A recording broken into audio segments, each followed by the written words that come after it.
The Beavers are back from the bye and set to take on their toughest test to date. Oregon State is hoping to right the ship against the 6th-ranked Washington Huskies. What will it take? We're breaking that down right now on a brand new edition of Talkin Beavers.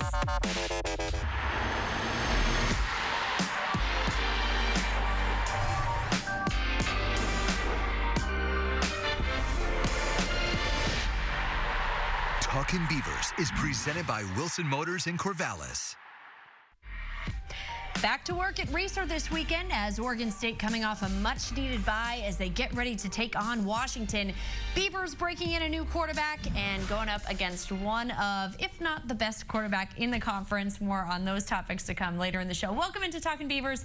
Amanda Maynard, USA Today's Lindsay Schnell, and Beaver great Evanson Bernard joining us as they do every Wednesday. So the Beavers battling through a 1-3 start, coming off that bye. What are you hoping has been fixed in this bye week? Oh, well, it's a long list. Yeah, it's a long list. Hopefully, you know, just coming out to compete. You know, I think with the bye week, you know, it kind of gives you. You kind of forget about the last game. You want to forget about it, and you want to go into the next game with a fresh slate. I think just competing, and I think, you know, Coach Anderson didn't care if you're a senior, junior, freshman, whatever, sophomore. I think he just wants anyone that wants to compete on the field, and so I think it's a time that you can kind of test those things out. You got an extra week to work and prepare, so I think he's just trying to see what's the right fit.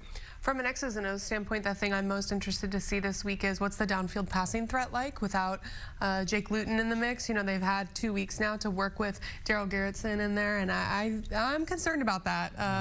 I'm not sure how it's going to go. Yeah, I mean, like, you know, the box will be stacked, right? And so they have to be creative to loosen that up and, you know, trick plays or whatever it is, you know, QB option plays and stuff like that. So we'll see. Well, we caught up at practice with Jordan Villeman, who weighed in on the Beavers' early struggles. You just got to look ahead. Like, you got to look on the brighter side. You can't just dwell on the past. Like, that's what I learned from being here for 5 years, you know. Like, there's got to be ups and downs, you know. I mean, you can't dwell on either. So it's just like if something bad happens, like, you're just like, next, you have one day to be depressed, and the next day it's over with. Because, like, you really can't. You really not supposed to be depressed the next day because, like, you can't do nothing to go back in time. So, I mean, it's just like you just got to get over it, and you got to go next week, work just as hard to try and, like, flip things around, you know what I'm saying? And then you just got to keep your head focused. Like, that's all it is. What's been most surprising to you, would you say, about this start to the year? It just feels like 2015 for a little bit in the beginning of it. And, you know, and I know the team kind of felt that, but I know it's changing. I feel it in the locker room, so I know I'm not worried about these last 4 games. Like, it's in the past. I know what my team is focused on. We had a bye week. Everybody got everything focused. So, I mean, we just ready to go out there and have fun. And Evanson, for somebody that's on campus, you know, or you see these guys a lot, how do you feel like they're going to fight through this adversity? Do you feel like there's still the fight there? Because I know Gary Anderson said there's no quit, but yeah, coaches always love it. It's tough. You know, it's funny because I remember going into the first week of school and we had a loss. You know, it was tough going on campus. Yeah. Right? You felt the pressure, and, you know, all the students like, come on, man, why are you guys losing? But it's tough for these kids. You know, it's you know, being a college football player is tough. You know, obviously the academic side of it and, you know, the football side of it. And then the pressure from the student body is tough, and I think he has the right idea. You know, he's just said, like, we're going to go out there and going to compete. That's all he can do, right? That's all he can do in this situation.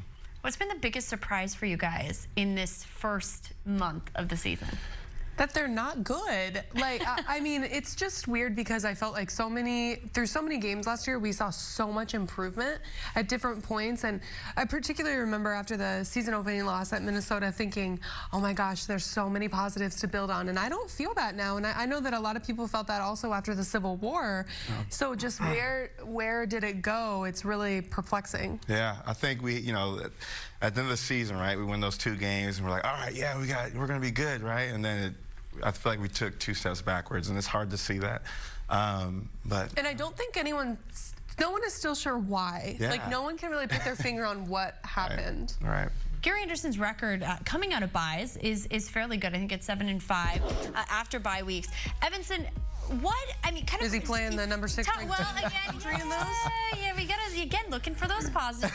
Well, first question is then, how opportune is it at this time? I mean, this is gonna be your toughest 2 games. You know, Washington, USC, to have had a bye. You know, how important is this? So to me, the biggest thing is this. People are going to overlook Oregon State. And if they keep competing and they keep playing hard, like Gary Anderson's saying that he wants them to and like he expects them to, they might be able to catch a team by surprise. Yeah. You know, they're facing what, number 5 team or 17 in the country? Washington's number 6. Number 5 is next week. Exactly. So I think for them, there's you know, they're just going to swing, right? I mean, they'll have nothing to lose, right? They know that they can have a big upset, and that's what they're looking for, a big upset. I mean, so the pressure's not really there as much as if they were ranked, right? And they're playing another ranked team. Well, and coming out of a bye, as you know, any really long break for an athlete, I feel like it's, you know, again, do you come out flat? Do you come out re-energized? I mean, what are some of the dynamics that, you know, does a bye week, does it take something out of you? You're not as up. Well, it'll be, I have no idea how many guys stayed home versus, stayed in Corvallis versus went home. I would hope that a lot of them stayed. I think that the way the schedule worked out, a lot of them had to stay, but a big thing is, you know, Ev, like when you're in fall camp, right, you get so sick of practicing against each other. You're excited to hit someone else. Yeah. Does that play a role? Do they bring a lot of energy? Yeah. Or do they come out flat because they know this is such a good team? Yeah, they're going to come out hungry, right? They're watching football all weekend.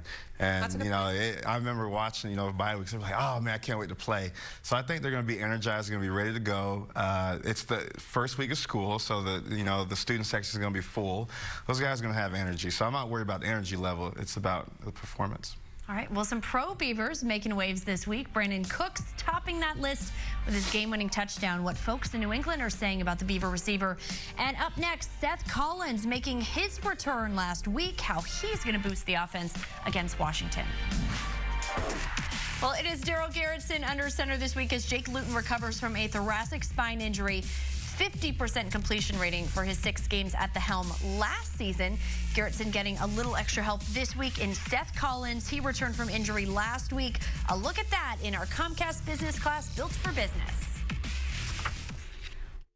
Well, it's nice. You get a guy that, you know, can push the top of a defense and get over the top and make plays. So just having him around is nice, and his competitive edge and what he brings to the team, too, as far as mentality and everything.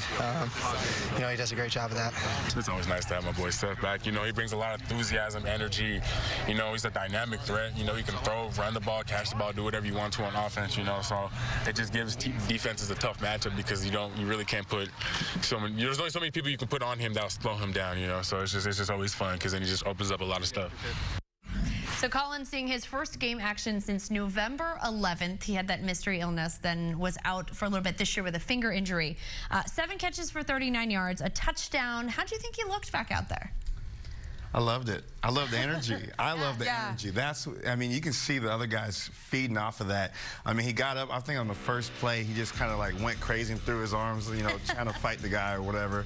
But I just love the energy he brings. And I mean, if you had 10 more guys like him, I can only imagine what the offense would look like. I think I said this a couple weeks ago that after the Minnesota game, I walked past Seth when he was walking out of the locker room and he looked so mad, and I thought that's good. They need more people like that. Sure. He is incredibly competitive. You know, Nigel always used to say he's got that junkyard dog in him.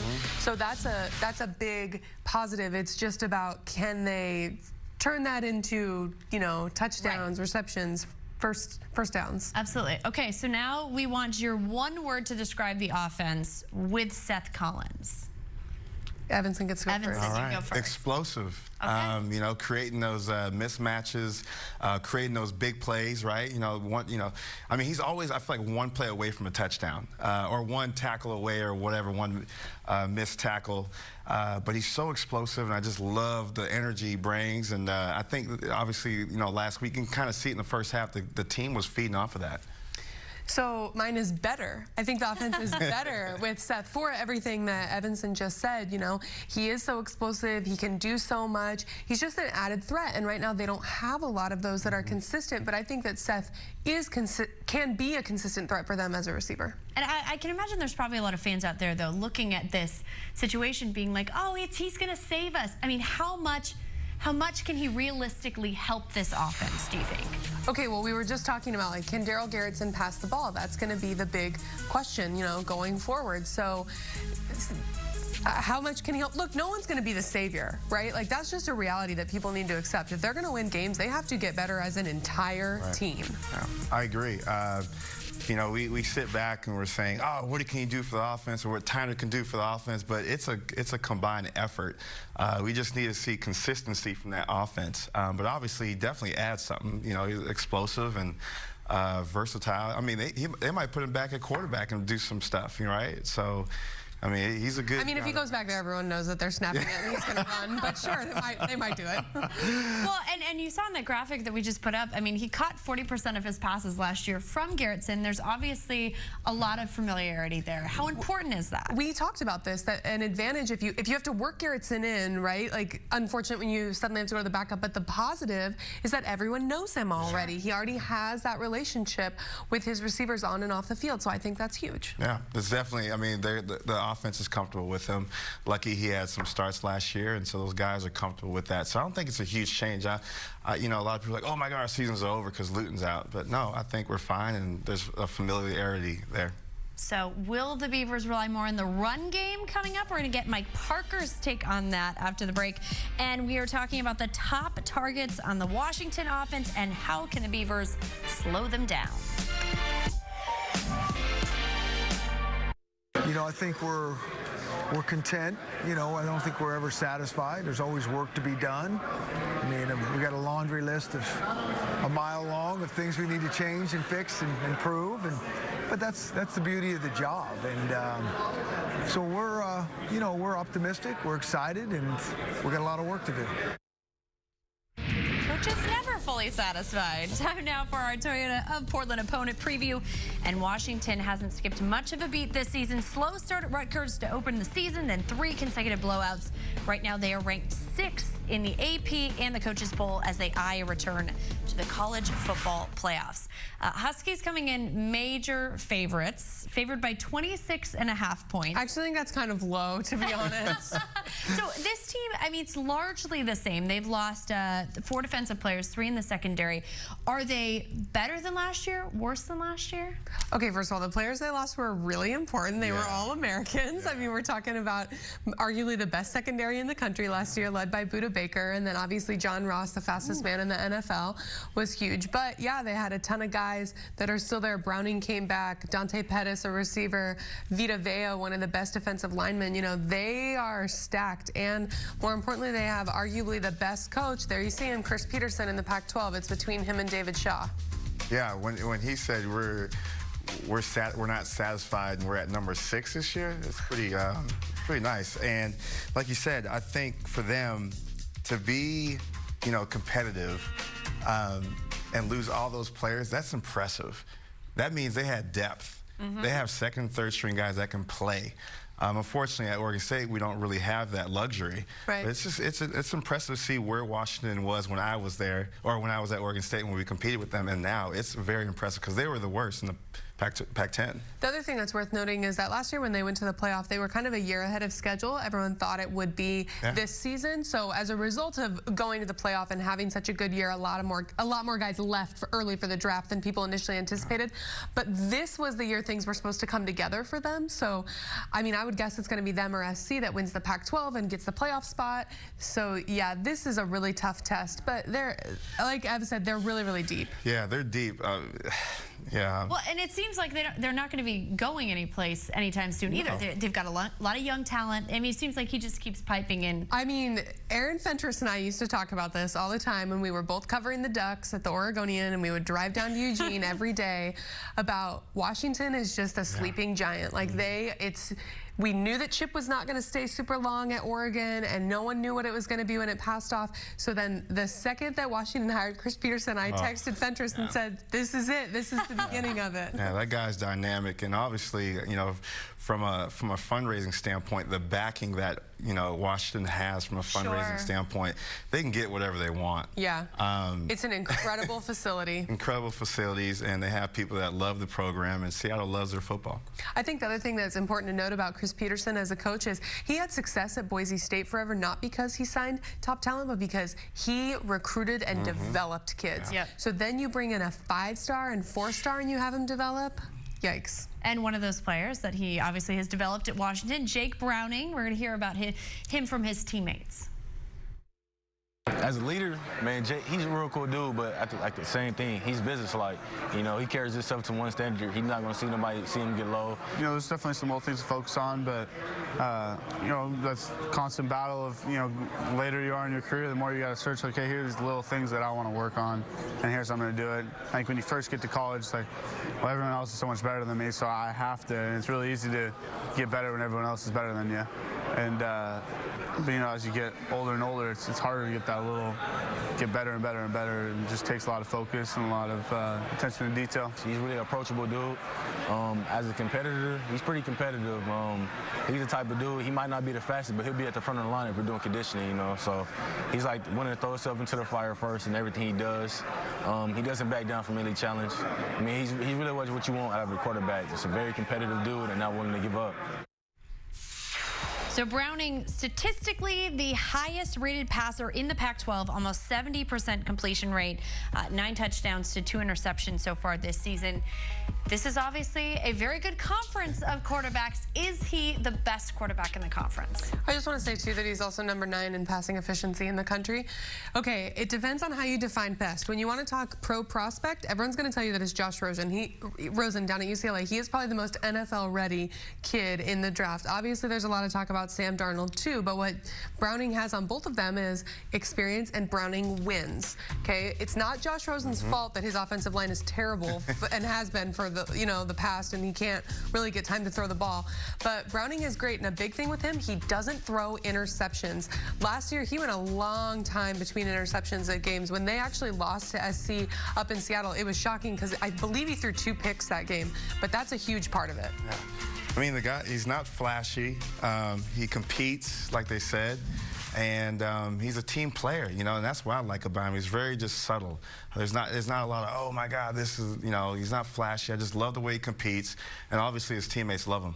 Yeah, another thing, he's well rested. UW has been blowing everyone out, so his numbers are a little underwhelming when you look at him because he's not playing that much in the second half. So, I mean, as you look at him, he doesn't make mistakes. You know, he's got an amazing completion rating. Does he have a weakness? Is there a weakness you see in him? Well, I mean, at times last year he looked pretty rattled against Alabama, although that's like the best defense in college football. A lot of people look rattled against them. And I think toward the end of last season, you know, he was hurt too. His shoulder was hurt. They didn't report that until this year. But I think toward the end of last season, we saw him make some bad decisions against better teams. But Oregon State's defense is not USC's defense. Sure. So it's, you know, I think that he can kind of do what he wants. They've got another huge weapon in running back Myles Gaskin. He kind of had a little bit of a slow start, but a big game against Colorado. He had 153 yards in 3 games, then broke out against the Buffs, 202 yards there on the ground. What kind of threat is he? I like him, man. He reminds me a little bit of myself. And a little bit of, oh, that's yeah, a little bit of quiz. You know, he's a little back, but he can catch the ball without the backfield. He runs the ball between the tackles really well. I just like his style. He's nasty and tough guy. And I like his mentality. I love it, what he brings to the table. Can you hurdle like he does? I don't recall seeing that. No, you know, I'm not crazy. I wouldn't hurdle in between the tackles. That's just asking for it. A big thing with Gaskin is it's not just him. Levon Coleman, their backup, does not average a ton of yards, but he could explode at any time. A lot of people thought last year that the reason their offense would be able to hang with Bama is because Coleman is really good at getting to the edge. So that'll be big for them too. What's kind of the key? I mean, obviously, again, they have Dante Pettis. You know, we're going to talk more about the receivers later in the show. But what do they do defensively against this team? Again, you've got a great running back. You've got, again, a killer quarterback. They have everybody. Well, I think that it's what we talked about before. Like, no explosive plays. Like, make them work really hard to get into the end zone. Yeah, limit them, and they're going to have to bring everything. They're going to have to blitz a lot. You know, kind of rattle the cage, if you want to say. And obviously, you know, try to get some turnovers. That's the key thing, is winning the turnover battle. All right, later in the show, Brandon Cooks among the top-rated receivers for the NFL this week. What is in store for his career? Our analysts weigh in. And up next, new quarterback behind center for the Beavers as Darryl Garretson stepping into the spotlight. Mike Parker on what it will take to get a passing game going. This is Knoll. Good adjustment by Knoll. Cuts it to the outside. Hard nose running from Ryan Knoll. That's a perfect example why they call him the Wrecking Knoll. And Ryan Knoll bangs forward, has a first down. He's just so tough to bring down. Ryan Knoll picks his way into the end zone. Touchdown Beavers. Ryan Knoll with 323 yards so far this season, 4 touchdowns, and more than the third of those yards coming from 2 long touchdown runs. One of those, a 75-yarder against Colorado State and a 45-yarder against Washington State. I know Beavers fans love seeing those big, long runs. And we're going to break down those two with our running back expert, of course, Evanson Bernard. So let's bring up those plays, Evanson, and tell us what you're seeing, why these work for him. His ability to outrun guys always surprises me because at his size, it's pretty impressive. And right here, I mean, it's a simple run. He sees the hole, good blocking, bounces to the outside instead of going inside, and then he eludes that guy. Open field, making people miss an open field is not easy, and he does it every time, I feel like, when he gets to that level. And then he just finishes it. You got DBs chasing him down, and he's outrunning these guys. It's impressive to see that. That's speed. Yeah. Nobody. At 236, 6'2", 6'3". Okay, and so this is my favorite run right here from him. Creating your own hole. Look at the jump cut right here. Beautiful right there. Gets to the second level, and what does he do? Makes the miss. And how hard is it to be... And outruns them again. Also, didn't you say previously that one of the knocks against Knoll is he usually can't make his own hole? So this was a big, like, exactly. improvement? That was one of the things I love to see is him making people miss and creating his own hole, especially with these, you know, obviously the offensive line is not the best, right? And you have to help those guys. I mean, look at Barry Sanders when he played. I mean, he helped those guys out, right? And so it's good to see a back helping his offensive line, and that was my favorite run, to see him jump cut, get to the second level, make a guy miss, and outrun those guys. It's good to see that side of him now, and I think he's going to feed off of that. And I'm sure Coach Lockett told him, "Hey, good job." So something Lindsay brought up at the top of the show is what's going to happen with the downfield threat with Luton gone. Do you anticipate that we're going to see even more of the run game this week with Garretson behind there?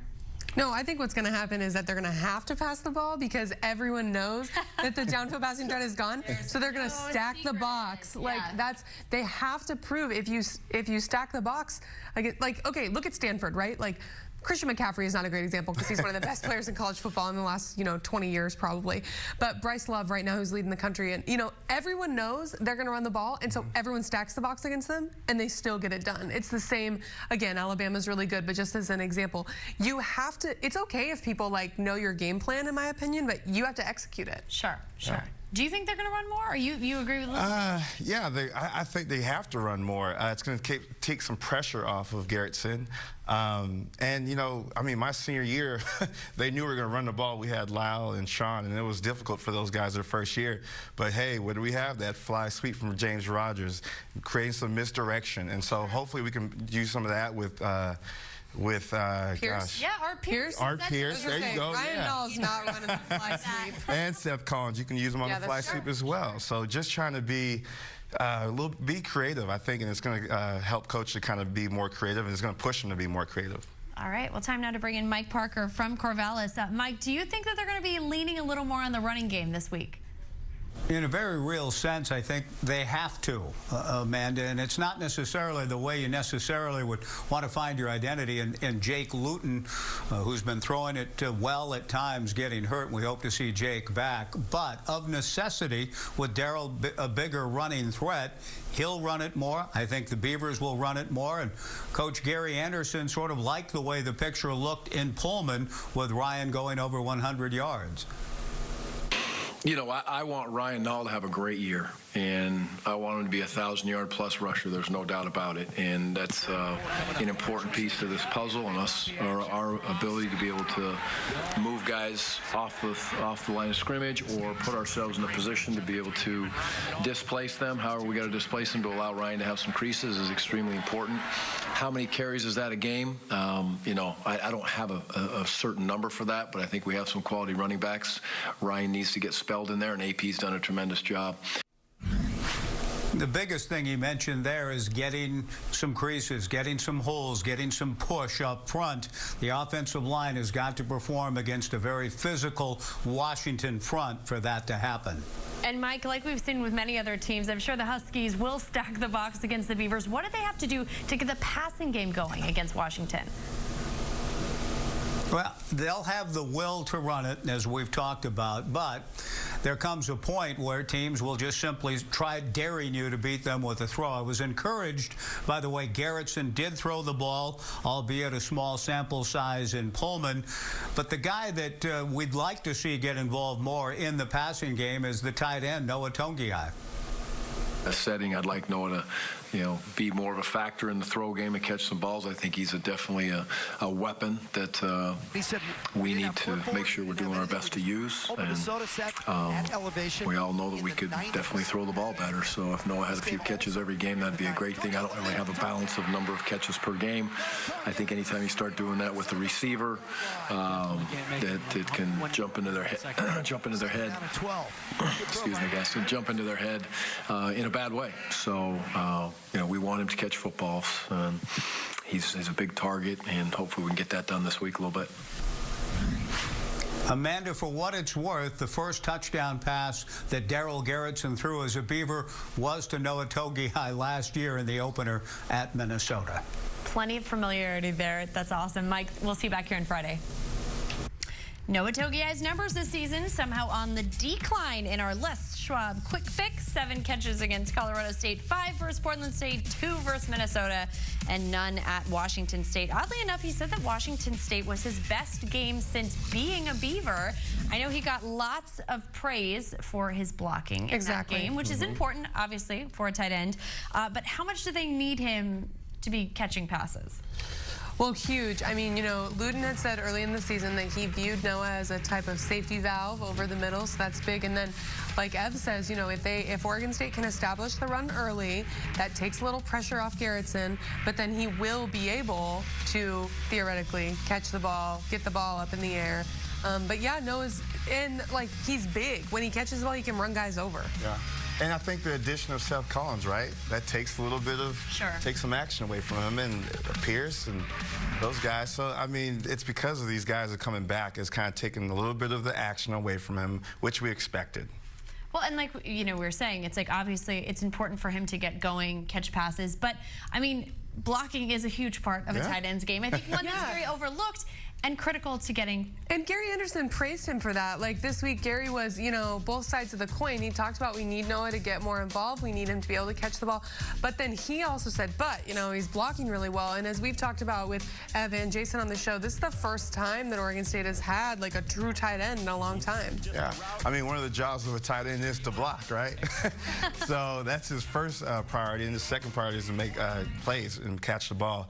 But, you know, like I said, you know, bringing Seth Collins back, I knew this would happen just because there's similar routes that they run, those intermediate routes coming across. So, yeah.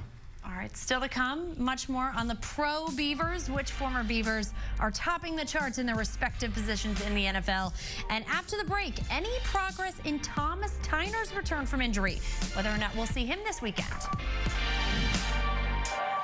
Well, this is cool. Oregon State students at Saturday's game have a chance to win a year of free tuition. 10 students who downloaded a ticket to the game will be randomly selected to compete for the prize during halftime of this weekend's game. We're not sure exactly what the competition is. I'm guessing they don't want a leg up, you know, for anyone competing for a year of free tuition. But now it's time for our standard TV and appliance headlines with our veteran USA Today reporter, Lindsay Schnell. And the first one is maybe some good news for the offense, right, going into Saturday? Yes, absolutely. okay, Thomas Tyner, everyone's been really excited about him, Amanda, for, dating back to when he first announced that maybe he was going to go to Oregon State, has been upgraded to probable. Now, of course, he's going to have to work his way into the rotation, as Kevin McGivern talked about this week.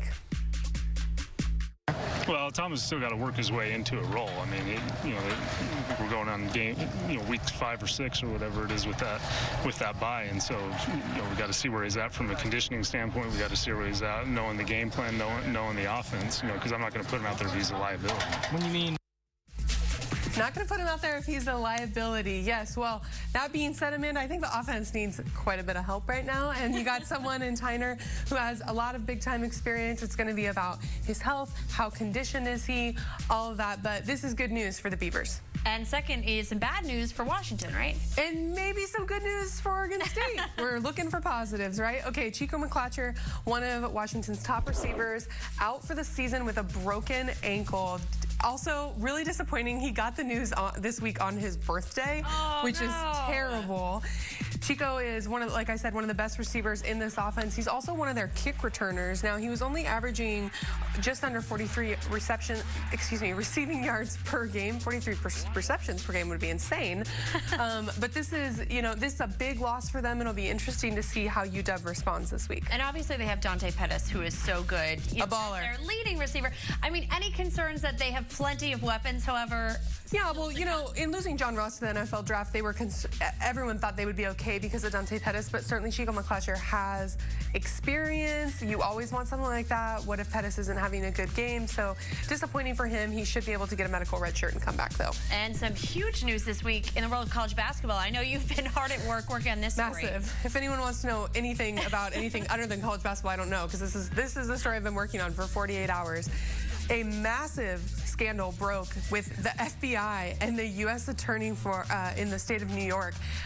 Put out documents, arrested 10 men, indicting them on charges of fraud, bribery, money laundering. This is bad stuff. 2 Pac-12 assistants were included in that. Emmanuel, who goes by Book, Richardson down in Arizona, and Tony Bland at USC. Now, as of now, those 2 have just been placed on leave. They've been suspended, but this could be huge for the Beavers going forward because I don't know what the Arizona and USC coaching staffs and teams are going to look like this coming season. We're going to find out in the next few days. And this could even get bigger, is what you think? Absolutely. Listen, these people are in big trouble. They're looking at serious federal prison time, and they are going to sing like canaries to get out of that. They're going to point the finger at other people. So I fully expect that this is going to be, rolling out for the rest of the season. It'll be fascinating to see what happens, but maybe if you're an Oregon State fan, you can find some silver lining in this because Arizona USC should be pretty good. Maybe this changes things. All right. Thanks so much, Lindsay. And Evanston is getting ready for the weekend's game at the OSU Beavers store.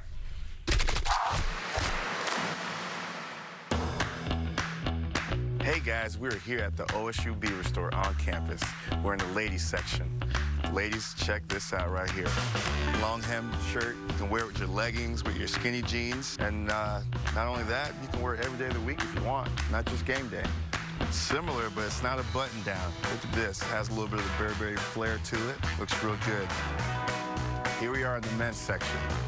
Fellas, check this out. Nice button up right here. You can wear it to the workplace and represent your OSU Beavers. And then we have a plaid right here. Love it. It's what I got on, right? So you better buy it since I got it on. Just kidding. And over here, we have your casual look. Look at that, the denim. You rock the denim on denim, AKA Canadian tuxedo, with your cowboy boots. It's a great look. I love it. Your wives, your girlfriends will love that right there. Get all your gear at the OSU Beaver store.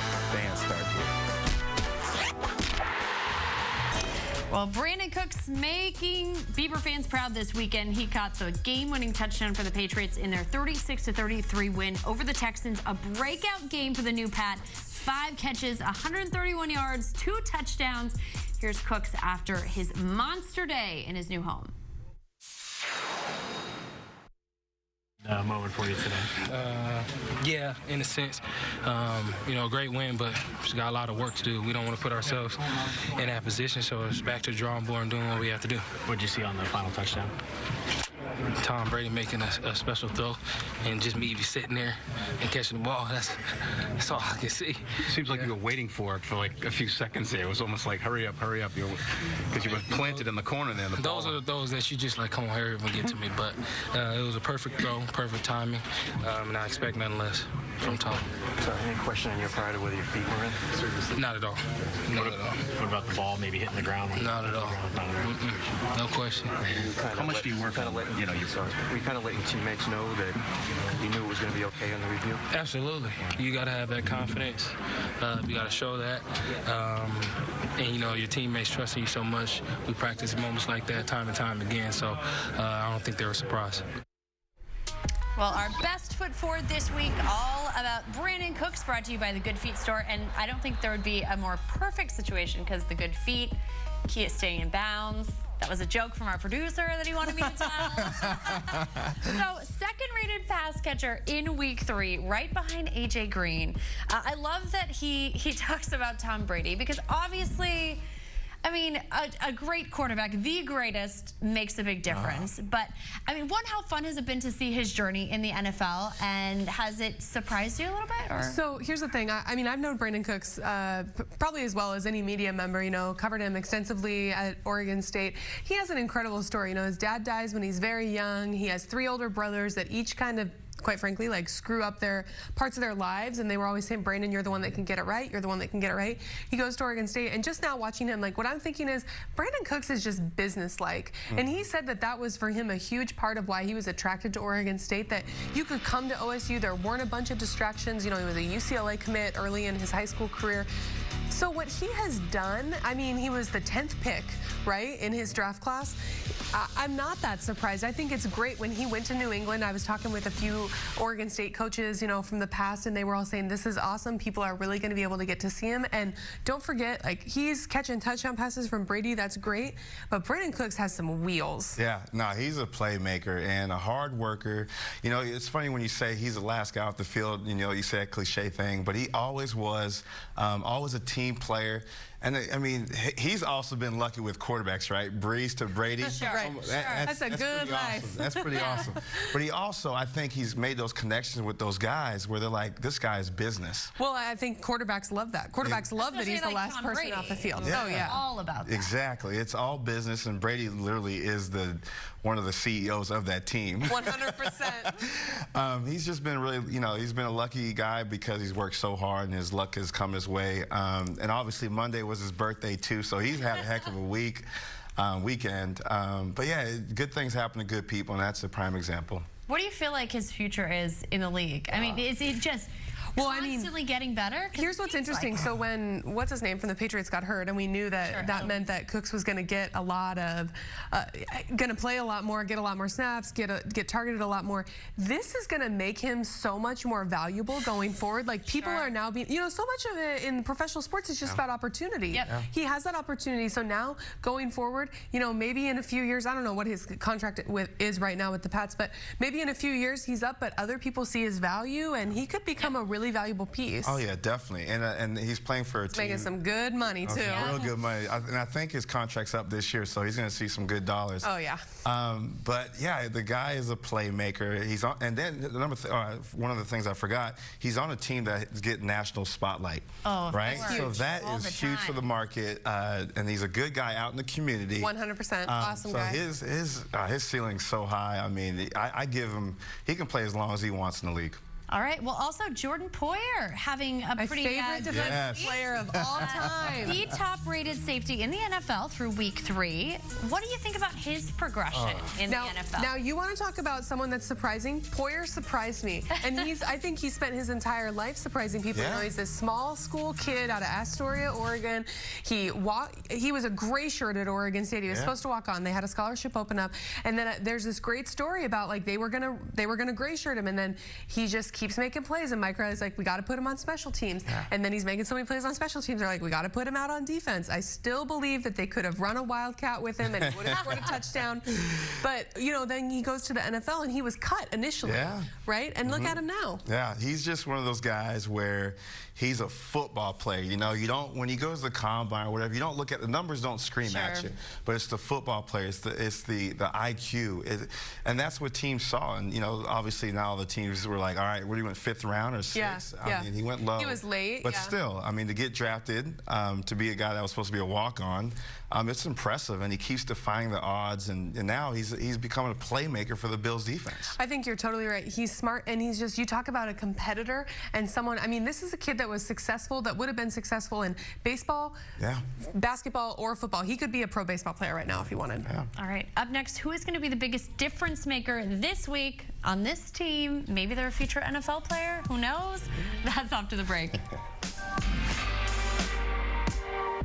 Well, here comes the toughest stretch of the season for the Beavers. All starts this Saturday as they host the 6th-ranked Washington Huskies at 5 p.m. in Research Stadium. We have you covered each and every week. Talkin Beavers airs Wednesdays at 7 p.m. Inside the Huddle Thursdays at 10 o'clock featuring Gary Anderson. And then we get you ready for the game Friday nights at 9 p.m. on Go Beavs. And it is time now for our Wilson Motor game balls, and we're handing them out to who we expect to be the biggest difference makers in this weekend's game. Evanston, who's yours? Offensive line. Okay. I want to see some nastiness from those guys. Get nasty down in there. And obviously protection. You know, they're going to have to get Garrison some time to throw the ball.